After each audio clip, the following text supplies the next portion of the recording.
Hello students आज की हमारी वीडियो में हम एडमिनिस्ट्रेटिव लॉ के बारे में जानेंगे कि एडमिनिस्ट्रेटिव लॉ का मीनिंग क्या है, डेफिनेशंस क्या है, नेचर क्या है, स्कोप क्या है। मतलब आप जिस मर्जी यूनिवर्सिटी से हो, चाहे आप एचपीयू से हो, पंजाब यूनिवर्सिटी से हो, कुरुक्षेत्र यूनिवर्सिटी से हो, पंजाबी यूनिवर्सिटी से हो, चौधरी चरण सिंह यूनिवर्सिटी से हो, एमएसयू से हो, आप बिहार यूनिवर्सिटी से हो, लखनऊ यूनिवर्सिटी से हो, आप जिस मर्जी यूनिवर्सिटी से हो, ये टॉपिक आपके लिए बड़ा इंपॉर्टेंट टॉपिक है। अगर आप एग्जाम देने जा रहे हो एडमिनिस्ट्रेटिव लॉ के, तो मान जाओ ये टॉपिक आएगा, ये क्वेश्चन आएगा। और मैं आपको यहां बता दूं कि अगर आप हमारी वीडियो को पूरा देख लेते हैं अच्छे से, तो आपको फिर किसी भी और चैनल पे जाने की जरूरत नहीं पड़ेगी। हम आपको यहीं पे पूरा क्लियर करेंगे। हम इस क्वेश्चन को इंट्रोडक्शन से शुरू कर पूरा एंड तक कर लेकर जाएंगे। पर वीडियो थोड़ी लंबी हो सकती है, पर मैं आपका साथ चाहता हूं कि आप पूरी वीडियो को देखें, आराम से देखें। ये टॉपिक को लेकर इवन एडमिनिस्ट्रेटिव लॉ है क्या, एडमिनिस्ट्रेटिव लॉ की स्कोप क्या है, ये क्यों पढ़ रहे हैं, सब कुछ आपको क्लियर हो जाएगा। आपको किसी और चैनल में जाने की जरूरत नहीं पड़ेगी। और मैंने इवन तो एडमिनिस्ट्रेटिव लॉ की वीडियो पहले बना रखी है, पर जो अब वीडियो बना रहा हूं ये एज पर न्यू सिलेबस बना रहा हूं। जो भी नई चीजें ऐड होती हैं सिलेबस में, किसी भी यूनिवर्सिटी के सिलेबस में, मैं उनको मद्देनजर रखते हुए इस क्वेश्चन को पूरा करूंगा। तो आई होप आपको वीडियो अच्छी लगेगी। तो वीडियो शुरू करने से पहले आप सभी का अपने YouTube चैनल पे हार्दिक स्वागत करता हूं और इसी के साथ आज की वीडियो को शुरू करता हूं।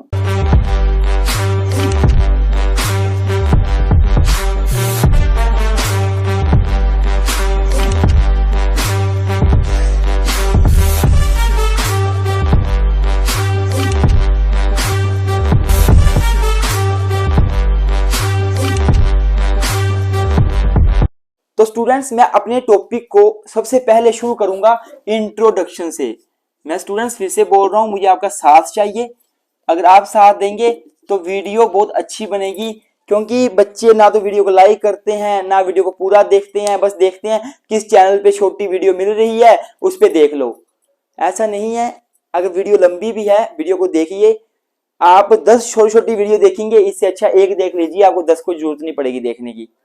तो मैं पहले इंट्रोडक्शन से शुरू करूंगा, फिर आप आगे स्टार्ट करूंगा। देखिए स्टूडेंट्स, अगर मैं एडमिनिस्ट्रेटिव लॉ की बात करूं, तो जो एडमिनिस्ट्रेटिव लॉ है यह एडमिनिस्ट्रेटिव अथॉरिटीज से डील करता है। एडमिनिस्ट्रेटिव अथॉरिटीज का मतलब क्या हुआ, आपको पता ही है। जो इंडियन एडमिनिस्ट्रेटिव सर्विसेज में लोग काम करते हैं, स्टेट एडमिनिस्ट्रेटिव सर्विसेज में काम करते हैं स्टेट लेवल पे, जो आईएएस ऑफिसर होते हैं, जो सेक्रेटरी होते हैं, सीनियर सेक्रेटरी होते हैं, डिप्टी सेक्रेटरी होते हैं, तो उनको हम एडमिनिस्ट्रेटिव अथॉरिटीज कहते हैं। तो जो एडमिनिस्ट्रेटिव लॉ है ये एडमिनिस्ट्रेटिव अथॉरिटी से डील करता है। आपको पता है मेरे बच्चों कि जो देश है उसको कौन चलाता है, उसको ब्यूरोक्रेट्स चलाते हैं, नौकरशाही जिसको बोलते हैं। तो उसी नौकरशाही से डील करता है ये लॉ। उसी नौकरशाही, उन्हीं ब्यूरोक्रेट्स को रेगुलेट करता है ये लॉ, उनके काम को रेगुलेट करता है। ये आपके लिए बेसिक नॉलेज था।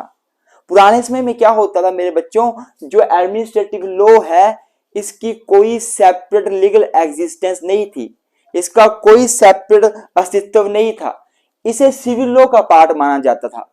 लेकिन धीरे धीरे ये माना गया कि एडमिनिस्ट्रेटिव लॉ तो खुद में ही बहुत बड़ा एक लॉ है और इसकी सेपरेट एग्जिस्टेंस होनी चाहिए। इसलिए आज के टाइम पे एडमिनिस्ट्रेटिव लॉ की क्या है, एक सेपरेट लीगल एग्जिस्टेंस है। ये सेपरेट लॉ है। जैसे सिविल लॉ होता है, क्रिमिनल लॉ होता है, कॉन्स्टिट्यूशनल लॉ होता है, वैसे ही एडमिनिस्ट्रेटिव लॉ भी है। यही पे एक और बात आपको बताना चाहूंगा मेरे दोस्तों कि जो एडमिनिस्ट्रेटिव लॉ है ये एक अनकोडिफाइड लॉ होता है। ये एक अनकोडिफाइड लॉ है, ये कोडिफाइड लॉ नहीं है। लॉ कोडिफाइड या अनकोडिफाइड हो सकते हैं, लेकिन एडमिनिस्ट्रेटिव लॉ अनकोडिफाइड है। मतलब ये हुआ कि एडमिनिस्ट्रेटिव लॉ के अंदर इसे कोई सेक्शंस में डिवाइड नहीं किया गया है, कोई पार्लियामेंट ने प्रॉपर एक्ट पास नहीं किया है। ये एक अनकोडिफाइड लॉ है, इसमें सिर्फ लीगल कंसेप्ट है जो हम पढ़ेंगे आगे।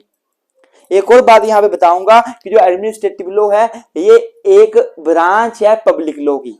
देखिए स्टूडेंट्स, लॉ पब्लिक भी हो सकता है, प्राइवेट भी हो सकता है, लेकिन एडमिनिस्ट्रेटिव लॉ ब्रांच है पब्लिक लॉ की। ये पब्लिक लॉ की ब्रांच है। पब्लिक लॉ क्या होता है, पब्लिक लॉ का मतलब होता है एक ऐसा लॉ जो पब्लिक से डील करता है, पूरी जनता से डील करता है। ऐसा लॉ जो स्टेट और इंडिविजुअल, जो स्टेट है, जो देश है, और उसमें रहने वाले इंडिविजुअल जो है उनके बीच रिलेशनशिप को रेगुलेट करता है, वो होता है पब्लिक लॉ। तो एडमिनिस्ट्रेटिव लॉ भी एक देश और उसमें रहने वाले जो इंडिविजुअल हैं उनके बीच संबंध या रिलेशनशिप को रेगुलेट करता है। हम इसको शुरू करते हैं, अब देखते जाइए, बड़ा इजी लगेगा। तो क्या बोला मैंने, जो एडमिनिस्ट्रेटिव लॉ है, जो एडमिनिस्ट्रेटिव लॉ है, it is a branch of, क्या ब्रांच, किसकी ब्रांच है, पब्लिक लॉ की। पब्लिक लॉ, ये पब्लिक लॉ की ब्रांच है। और जो एडमिनिस्ट्रेटिव लॉ है ना, it is closely connected with the constitutional law. It is closely, spelling देखना, क्लोजली आपको पता है ये क्या होती है, CLOSELY, closely connected with the constitutional law. Constitutional law की स्पेलिंग आपको आती ही है। तो ये एडमिनिस्ट्रेटिव लॉ है, ये पब्लिक लॉ की ब्रांच है और ये कॉन्स्टिट्यूशनल लॉ से क्लोजली कनेक्ट करता है। मतलब अगर आप एडमिनिस्ट्रेटिव लॉ को अच्छे से समझना चाहते हैं तो आपको कॉन्स्टिट्यूशनल लॉ का नॉलेज होना चाहिए। मतलब आप क्या लिखोगे कि it is closely connected with the constitutional law, therefore if you want to know the administrative law you must firstly know the constitutional law. You must have proper clearance about the constitutional law. Even though constitutional law is considered as one of the source of administrative law. constitutional law को administrative law का source माना जाता है, ये भी आप यहाँ पे बात लिख दोगे। अगर हम पुरानी बात करें, पुराने समय की बात करें, बोले तो हम एशियंट टाइम की बात करें, पुराने समय की बात करें, तब एडमिनिस्ट्रेटिव लॉ की सेपरेट लीगल एग्जिस्टेंस नहीं थी। It had no separate legal existence. It was considered as the part of civil law. Part of civil law. पुराने समय में क्या था, ये part of civil law था। लेकिन आज के टाइम पे nowadays अगर अब बात की जाए तो क्या है, it is having the separate legal existence. It is a separate law. It has separate legal existence. अब इसकी separate legal existence है। अब देखो जो एडमिनिस्ट्रेटिव लॉ है इसकी हमने सारी इंट्रोडक्शन पढ़ ली कि ये पब्लिक लॉ की ब्रांच है, ये अनकोडिफाइड लॉ भी है, ये अनकोडिफाइड लॉ भी है, ये भी अपने इंट्रोडक्शन में लिखना है। ये जो है कॉन्स्टिट्यूशनल लॉ से क्लोजली कनेक्ट करता है। हमें एडमिनिस्ट्रेटिव लॉ पढ़ने के लिए कॉन्स्टिट्यूशनल लॉ का पता होना चाहिए, सारी बातें लिख ली। अब हम बात करेंगे एडमिनिस्ट्रेटिव लॉ का मीनिंग क्या है और इसकी डेफिनेशंस क्या है। तो स्टूडेंट्स अगर मैं मीनिंग की बात करूं तो मैं आपको जैसा कि बता ही चुका हूं कि एडमिनिस्ट्रेटिव लॉ ऐसा लॉ है जो एडमिनिस्ट्रेटिव अथॉरिटीज से डील करता है, उनकी पावर से डील करता है कि एडमिनिस्ट्रेटिव अथॉरिटीज के पास पावर क्या देनी है, कितनी पावर देनी है, उनका काम क्या है, उसी से डील करता है। एडमिनिस्ट्रेटिव अथॉरिटीज मैं बता चुका क्या होती हैं, जो एडमिनिस्ट्रेटिव काम करती हैं, प्रशासनिक अथॉरिटी होती हैं, प्रशासन का देश को चलाने का काम करती हैं। तो क्या लिखा हुआ है, administrative law is the branch of public law. इस बात को कभी मत भूलना कि ये ब्रांच है पब्लिक लॉ की। इवन तो एक और बात कभी मत भूलना कि एडमिनिस्ट्रेटिव लॉ अनकोडिफाइड लॉ है, अनकोडिफाइड लॉ, इसको कभी मत भूलना। एक और बात कभी मत भूलना कि एडमिनिस्ट्रेटिव लॉ 20वीं शताब्दी के मध्य में डेवलप हुआ था। It was developed in the middle of 20th century, ये बात कभी मत भूलना। तो क्या बोला मैंने कि administrative law is a branch of public law, it can be understood, it can be understood as the law which deals with the powers and functions of administrative authorities. मतलब ये ऐसा लॉ है जो एडमिनिस्ट्रेटिव अथॉरिटीज की power और function से deal करता है। इन अदर वर्ड्स हम बोल सकते हैं कि it is the law relating to the administration of the country. ये एक ऐसा लॉ है जो देश के एडमिनिस्ट्रेशन से डील करता है, प्रशासन से डील करता है। अगर बात की जाए सर इवोर जैनिंग की, इन्होंने बड़ी अच्छी डेफिनेशन दी है। इन्होंने बोला है कि administrative law is the law relating to the administration, relating to the administration. कि एडमिनिस्ट्रेटिव लॉ का मतलब है ऐसा लॉ जो एडमिनिस्ट्रेशन, प्रशासन से डील करता है। It determines, it मतलब administrative law determines the organization, powers and duties of the administrative authorities. Authorities word लाना आपने, authorities, मैंने authority लिखा है, अब authorities लिखना, IES लिखना आप है ना। तो मतलब बोलने क्या हुआ, इवोर जैनिंग बोलते हैं कि एडमिनिस्ट्रेटिव लॉ एक ऐसा लॉ है जो एडमिनिस्ट्रेशन से डील करता है, और जो एडमिनिस्ट्रेटिव लॉ है ये निर्धारण करता है किसी एडमिनिस्ट्रेटिव अथॉरिटीज का ऑर्गेनाइजेशन क्या होगा, एडमिनिस्ट्रेटिव अथॉरिटीज की पावर क्या होंगी और एडमिनिस्ट्रेटिव अथॉरिटीज की ड्यूटीज क्या होंगी, ये सारा कुछ हमें पता एडमिनिस्ट्रेटिव लॉ से ही लगता है। तो ये आपने मीनिंग और डेफिनेशन में लिख लेना है। इसके सिवा डेफिनेशन और भी हैं, वो मैंने लिखी नहीं है, आप वो देख सकते हैं। एक मैंने लिख दिया, आपके लिए काफी है एग्जाम में लिखने के लिए, फिर भी आप और लिख सकते हैं। रोबसन, ROBSON लिख सकते हैं। रोबसन बोलते हैं कि जैसे कमर्शियल लॉ कमर्स से डील करता है, लैंड लॉ लैंड से डील करता है, वैसे ही एडमिनिस्ट्रेटिव लॉ एडमिनिस्ट्रेशन से डील करता है। बड़ा सिंपल बोला हुआ। एक बेड की डेफिनेशन WADE, वो भी आप लिख सकते हैं वहां पे। ये हो गया। अब हम बात कर लेते हैं कि एडमिनिस्ट्रेटिव लॉ की स्कोप क्या है। तो अब अगर मैं स्कोप की बात करूं, स्कोप मतलब इसका दायरा क्या है, ये कहां कहां तक फैला हुआ है एडमिनिस्ट्रेटिव लॉ। तो जो पॉइंट बोलूंगा वही आपने लिखने और एक्सप्लेन करने हैं। पहला पॉइंट है pervasive legal discipline. Pervasive legal discipline, तो स्टूडेंट्स परवेसिव का मतलब होता है कोई भी चीज जो फैलने वाली हो, जो बहुत ज्यादा फैलने वाली हो। और लीगल का मतलब होता है लॉ से रिलेटेड। और डिसिप्लिन का मतलब यहाँ पे क्या, सब्जेक्ट से। क्या, सब्जेक्ट से। तो परवेसिव लीगल डिसिप्लिन का मतलब है कि जो ये एडमिनिस्ट्रेटिव लॉ है, ये बहुत ही ज्यादा फैलने वाला लीगल सब्जेक्ट है। ये बहुत ज्यादा फैलने वाला है। ये हर जगह एप्लीकेबल होता है, हर जगह अप्लाई हो जाता है जहां पर भी एडमिनिस्ट्रेटिव अथॉरिटीज काम कर रही हैं और वो अपनी पावर का मिसयूज कर रही हैं, अपनी पावर का आर्बिट्रेरली यूज कर रही हैं, अपने मन मर्जी से काम कर रही हैं, लॉ को फॉलो नहीं कर रही, तो वहीं पे एडमिनिस्ट्रेटिव लॉ अप्लाई हो जाएगा। मतलब एडमिनिस्ट्रेटिव लॉ का जो स्कोप है, दायरा है, वो बहुत ही बड़ा है, बहुत वाइड है, क्योंकि ये बहुत ही ज्यादा फैलने वाला सब्जेक्ट है। जहां जहां गलत होगा, जहां जहां एडमिनिस्ट्रेटिव अथॉरिटीज गलत काम करेगी, वहां पे ये लॉ अप्लाई हो जाएगा।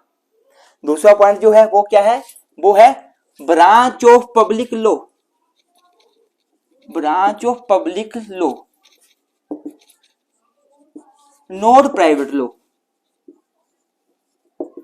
तो क्या बोला मैंने कि जो एडमिनिस्ट्रेटिव लॉ है, ये पब्लिक लॉ की ब्रांच है, प्राइवेट लॉ की ब्रांच नहीं है, ये पब्लिक लॉ की ब्रांच है। मतलब बोलने का कि पब्लिक लॉ की ब्रांच है, इससे क्या पता चलता है कि जो एडमिनिस्ट्रेटिव लॉ है, it regulate the relationship of the individual with the state. It regulates the relationship of individual with the state. With the state. तो देखो ये एडमिनिस्ट्रेटिव लॉ वो इतना वाइड है, इतने बड़ी स्कोप का दायरा है कि ये इंडिविजुअल जो कॉमन पब्लिक है उनका स्टेट के साथ क्या संबंध है इसको रेगुलेट करता है, उनके बीच के रिलेशनशिप को रेगुलेट करता है। जैसे कॉन्स्टिट्यूशनल लॉ भी पब्लिक लॉ की ब्रांच है, कॉन्स्टिट्यूशनल लॉ इंडिविजुअल और स्टेट के बीच संबंध को बताता है, वैसे ही एडमिनिस्ट्रेटिव लॉ भी पब्लिक लॉ की ब्रांच है और ये भी इंडिविजुअल और स्टेट के बीच क्या संबंध है उसको बताता है। मतलब ये भी कॉन्स्टिट्यूशनल लॉ की तरह इंपॉर्टेंट है, इसका भी स्कोप बहुत वाइड है। ये आपने साथ लिख लेना आगे बीच में। तीसरा पॉइंट जो है वो है कंपोजिशन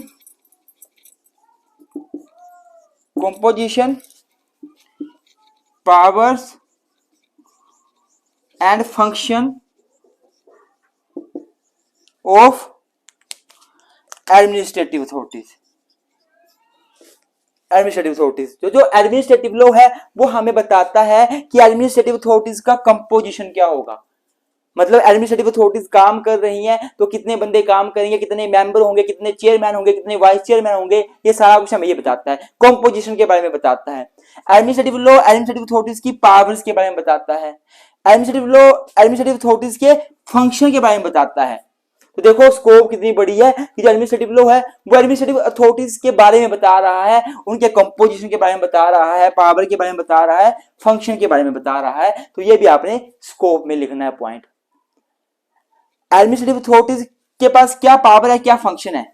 जैसे कि इनके पास जुडिशियल फंक्शन होते हैं, जुडिशियल नहीं बोल सकते आप, क्वासी जुडिशियल बोल सकते, quasi judicial, quasi QUASI, quasi judicial function होते हैं। इनके पास क्वासी लेजिस्लेटिव फंक्शन भी होते हैं, लेजिस्लेटिव लॉ बनाने के। और इनके पास एग्जीक्यूटिव फंक्शन भी होते हैं। इतने फंक्शन ये एक्सरसाइज करते हैं एडमिनिस्ट्रेटिव अथॉरिटीज। तो ये पता कहां से चलता है? एडमिनिस्ट्रेटिव लॉ से। एडमिनिस्ट्रेटिव लॉ ही इनको रेगुलेट करता है। तो 3 पॉइंट हो गए। चौथा पॉइंट अब कर लेते हैं। चौथा पॉइंट क्या है? वो है एडमिनिस्ट्रेटिव प्रोसेस। एडमिनिस्ट्रेटिव प्रोसेस मतलब बोलने क्या हुआ कि जो एडमिनिस्ट्रेटिव लॉ है वो हमें एडमिनिस्ट्रेटिव प्रोसेस के बारे में बताता है।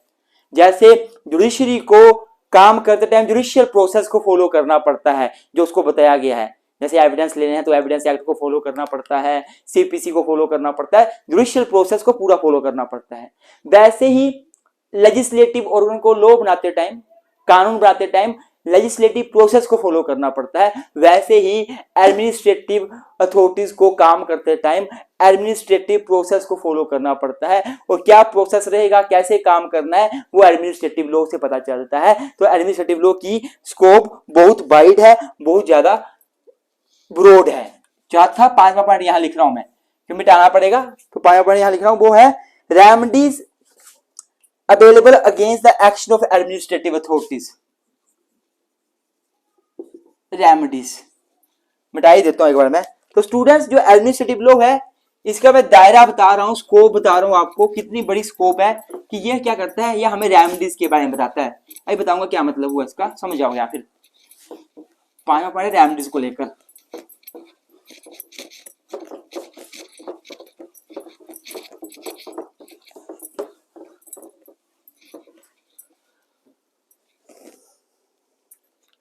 जो एडमिनिस्ट्रेटिव लॉ है वो रेमेडीज के बारे में बताता है। रेमेडीज एडमिनिस्ट्रेटिव लॉ बोलता है कि अगर किसी भी इंडिविजुअल का, किसी भी व्यक्ति के अगर राइट का वायलेशन होता है तो इस इंडिविजुअल के पास 2 रेमेडीज हैं। पहली कॉन्स्टिट्यूशनल रेमेडीज, कॉन्स्टिट्यूशनल रेमेडीज, दूसरी ordinary remedies, ordinary remedies. Constitutional remedies को हम लोग एक्स्ट्रा ऑर्डिनरी रेमेडीज भी कहते हैं, एक्स्ट्रा ऑर्डिनरी रेमेडीज भी कहते हैं। तो मैं क्या बोल रहा हूं, जो कॉन्स्टिट्यूशनल लॉ है वो हमें, सॉरी एडमिनिस्ट्रेटिव लॉ है वो हमें बताता है रेमेडीज के बारे में। रेमेडीज मतलब किसी का उपचार करना, किसी को कुछ कष्ट हुआ है तो उसका निपटारा करना। तो ये बोलता है कि रेमेडीज 2 प्रकार की हैं, कॉन्स्टिट्यूशनल रेमेडीज और दूसरी ऑर्डिनरी रेमेडीज। तो ये एडमिनिस्ट्रेटिव लॉ बोलता है कि अगर किसी व्यक्ति के राइट्स का हनन होता है, राइट्स का वायलेशन होता है, तो वो व्यक्ति कॉन्स्टिट्यूशनल रेमेडीज का सहारा ले सकता है, जिसको एक्स्ट्रा ऑर्डिनरी रेमेडीज बोलते हैं। कैसे लेगा, ये बोलता है एडमिनिस्ट्रेटिव लॉ कि बंदा जो है वो आर्टिकल 32 या फिर आर्टिकल 226 का प्रयोग कर सुप्रीम कोर्ट या हाई कोर्ट के में जाकर केस फाइल कर सकता है, रिट फाइल कर सकता है। मतलब अगर बंदे के राइट का वायलेशन हुआ है तो एडमिनिस्ट्रेटिव लॉ बोलता है कि अगर कोई भी एडमिनिस्ट्रेटिव अथॉरिटीज किसी व्यक्ति के राइट्स का वायलेशन करती है तो वो व्यक्ति उस एडमिनिस्ट्रेटिव अथॉरिटीज के अगेंस्ट सुप्रीम कोर्ट में आर्टिकल 32 के अंदर रिट फाइल कर सकता है और हाई कोर्ट में आर्टिकल 226 के अंदर रिट फाइल कर सकता है। मतलब कॉन्स्टिट्यूशनल रेमेडीज की बात करता है एडमिनिस्ट्रेटिव लॉ। दूसरी बात क्या है कि एडमिनिस्ट्रेटिव लॉ है वो बोलता है कि व्यक्ति ऑर्डिनरी रेमेडीज का प्रयोग भी कर सकता है अगर उसके राइट का वायलेशन होता है। और ऑर्डिनरी रेमेडीज कहां जाएगा बंदा, सिविल कोर्ट में, तहसील के कोर्ट में जा सकता है, डिस्ट्रिक्ट कोर्ट में जा सकता है। क्या क्या ऑर्डिनरी रेमेडीज हैं? पहली है इंजंक्शन रेमेडी है, दूसरी है डेक्लारेटरी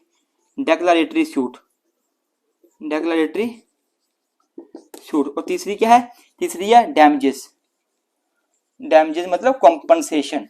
मतलब ये बोलता है कि अगर कोई व्यक्ति जो है, कोई एडमिनिस्ट्रेटिव अथॉरिटीज किसी व्यक्ति के राइट का वायलेशन करती है तो वो व्यक्ति सिविल केस में जाके, सिविल कोर्ट में जाके सिविल सूट डाल सकता है, इंजंक्शन का ऑर्डर ले सकता है, एडमिनिस्ट्रेटिव लॉ पावर देता है। डेक्लेरेटरी सूट फाइल कर सकता है, सूट या डैमेजेस क्लेम कर सकता है। मैं एग्जांपल देता हूं इसका। मान लो कोई व्यक्ति है, उसकी एक झोंपड़ी है, वो वहां रहता है पिछले 40 सालों से। तो डीसी साहब ने ऑर्डर निकाले, डीसी कौन है? आईएएस ऑफिसर है, एक एडमिनिस्ट्रेटिव अथॉरिटीज है, उन्होंने ऑर्डर निकाले कि इस झोंपड़ी को हटाओ। तो जब उसके पास नोटिस है कि झोंपड़ी को हटा दे, तो वो बंदा जो है वो इस मतलब ये ऑर्डर आया बंदे के पास कि आप अपनी झोंपड़ी को हटा दो, नहीं तो हम आपके झोंपड़ी को खुद साफ कर देंगे, आप पहले शिफ्ट कर लो, इससे अच्छा है, नहीं तो हम बुलडोजर चलाएंगे और साफ कर देंगे। तो उस बंदे के पास राइट है कि अगर उसको लगता है मेरी जमीन है, गलत हो रहा है मेरे साथ, वो इंजक्शन का ऑर्डर ले सकता है कोर्ट में जाके। वो कोर्ट में बोलेगा कि मेरी जमीन है, आप सर स्टे ऑर्डर दे दीजिए ताकि गवर्नमेंट मेरे घर को ना हटाए, तो ले सकता है, उसको रेमेडी मिल रही है। या फिर वो डैमेजेस भी ले सकता है, अगर उसकी मान लो उसकी जो झोंपड़ी थी वो हटाई थी, तो वो गवर्नमेंट से डैमेजेस या कंपनसेशन क्लेम कर सकता है। ये भी पावर एडमिनिस्ट्रेटिव लॉ देता है बंदे को। मतलब एडमिनिस्ट्रेटिव लॉ रेमेडीज देता है, मोटी मोटी बात है। रेमेडीज दो प्रकार की हैं, ये देता है। इनका अंदर का मीनिंग क्या है वो आपको पढ़ने की जरूरत नहीं है, अगर आपने सीपीसी पढ़ा है तो आपको पता होगा, इसमें कोई एक्सप्लेन करने की जरूरत नहीं है। 5 पॉइंट हो गए। अगला है जो पॉइंट छठा, वो है rule of law. Rule of law, rule of law का मतलब क्या होता है आपको पता ही है। रूल ऑफ लॉ का मतलब होता है कि the every person is under the law, law is supreme and every person is bound to follow the law. Nobody can violate the law. If any person violate the law, then he will be punished. ये होता है rule of law. तो जो administrative law है वो rule of law के सिद्धांत को फॉलो करता है। इसका मानना है कि हर बंदे के ऊपर लॉ इक्वली अप्लाई होगा, फिर चाहे वो एडमिनिस्ट्रेटिव अथॉरिटीज है, फिर चाहे वो साधारण व्यक्ति है, फिर चाहे वो आईएएस ऑफिसर है, फिर चाहे वो एक चपरासी है, सबके ऊपर लॉ इक्वली अप्लाई होगा, कोई भेदभाव नहीं होगा। छठा हो गया। 7वां पॉइंट है principles of natural justice. Principles of natural justice मतलब मेरा बोलना ये है, आपने ये लिखना है कि जो एडमिनिस्ट्रेटिव अथॉरिटीज होती हैं वो कभी भी सीपीसी या एविडेंस लॉ को मानने के लिए बाध्य नहीं होती जब भी वो कोई क्वासी जुडिशियल फंक्शन अदा करती हैं। मतलब वो अपने खुद डिसाइड करती हैं केस को, जुडिशियल फंक्शन अदा करती हैं, तो वो सीपीसी या एडमिनिस्ट्रेटिव लॉ सीपीसी या एविडेंस को फॉलो नहीं करती, बल्कि वो प्रिंसिपल्स ऑफ नेचुरल जस्टिस को फॉलो करती हैं। तो ये भी हमें एडमिनिस्ट्रेटिव लॉ से पता चलता है। इसकी स्कोप इतनी वाइड है कि जो एडमिनिस्ट्रेटिव अथॉरिटीज हैं उनको प्रिंसिपल ऑफ नेचुरल जस्टिस को फॉलो करना पड़ता है और केस को डिसाइड करना पड़ता है। नेचुरल जस्टिस का मतलब क्या हुआ, प्रिंसिपल्स का मतलब क्या हुआ, ये हुआ ये दो प्रिंसिपल्स होते हैं, इसके अंदर दो प्रिंसिपल आते हैं, दो प्रिंसिपल आते हैं। एक आता है ओडी अल्ट्रम पार्टम, जिसका मतलब होता है here the other party, here सुनना, अदर पार्टी को सुनना। तो ये प्रिंसिपल ये बोलता है कि जब भी एडमिनिस्ट्रेटिव अथॉरिटी कोई काम करती है, कोई कार्य करती है, तो उनकी ड्यूटी है कि वो जिस बंदे के अगेंस्ट काम कर रही है उसकी बात भी सुने, पहले उसको मौका दे, उसकी बात सुने, फिर ही काम करे। तो ओडी अल्ट्रम पार्टम को फॉलो करके ही एडमिनिस्ट्रेटिव अथॉरिटीज काम कर सकती हैं कोई भी। दूसरा क्या है, दूसरा है नो वन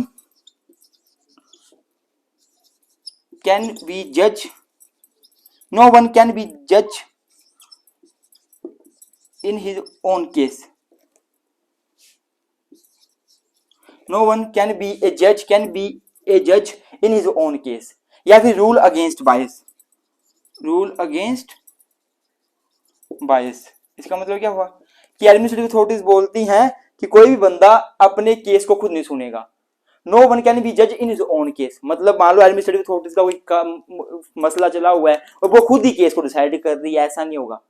तो ये प्रिंसिपल ऑफ नेचुरल जस्टिस है, हम आगे डिटेल में पढ़ेंगे इनको अच्छे से।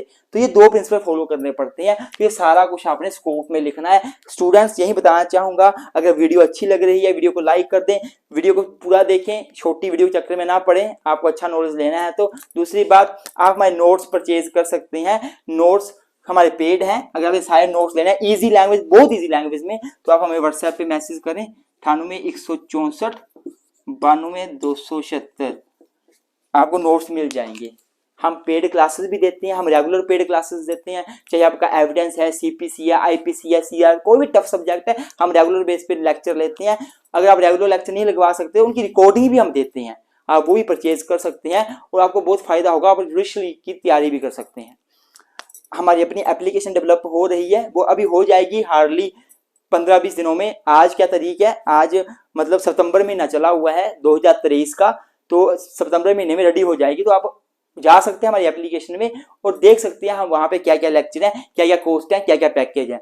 तो आपने एप्लीकेशन डाउनलोड करनी है, प्ले स्टोर से कर सकते हैं, अगर आपके पास एप्पल मोबाइल फ़ोन है तो iOS से कर सकते हैं, ऐप स्टोर से, या फिर आप अपने लैपटॉप में वेबसाइट खोल सकते हैं www.lowwithtwins.com सर्च कर सकते हैं। तो हमारी एप्लीकेशन का नाम है लो विथ ट्विंस। यहाँ जाओ और यहाँ पे आपको सब कुछ पता चल जाएगा। फिर भी पता नहीं चलता है, इस नंबर पे व्हाट्सएप कर लीजिए, इन्फॉर्मेशन ले सकते हैं। दूसरा व्हाट्सएप नंबर देता हूँ मैं आपको, 98 166 34 276।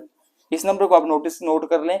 इसमें आप पूछ सकते हैं जो भी आपको पूछना हो, आपको आपकी बात का उत्तर मिल जाएगा। स्कोप हो गया। अब हम इसका नेचर कर लेते हैं और फिर हम इसके ऑब्जेक्ट कर लेते हैं और हमारा क्वेश्चन पूरा हो जाएगा।